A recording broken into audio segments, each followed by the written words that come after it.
আল্লাহ এই যুগও এমন মর্দে মুজাহিদ রেখেছেন যার কাছে শক্তি কিছু না। ঠিক না বেঠিক বলে? ইনশাআল্লাহ দেখবো সামনে আসতেছে সময়।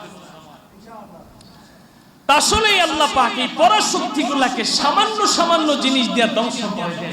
ওই 1 লক্ষ বাহিনী অভাব দৃষ্টিতে তাকায় রয়েছে, ছোট্ট একটা পাথরের আঘাতে এত বড় নেতা মরে গেছে।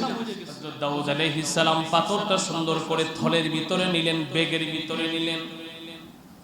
আরেকটু সামনে আসার পরে আরেকটা পাথর হযরত দাউদ আলাইহিস সালামকে সালাম দিলেন, আসসালামু আলাইকা ইয়া নবিয়াল্লাহ, হে আল্লাহর নবী দাউদ, আপনি আমার সালাম গ্রহণ করেন। দাউদ আলাইহিস সালাম সালাম গ্রহণ করলেন, কাছে বসলেন, জিজ্ঞাসা করলেন, কে হে পাথর, তুমি আমাকে সালাম দিলে?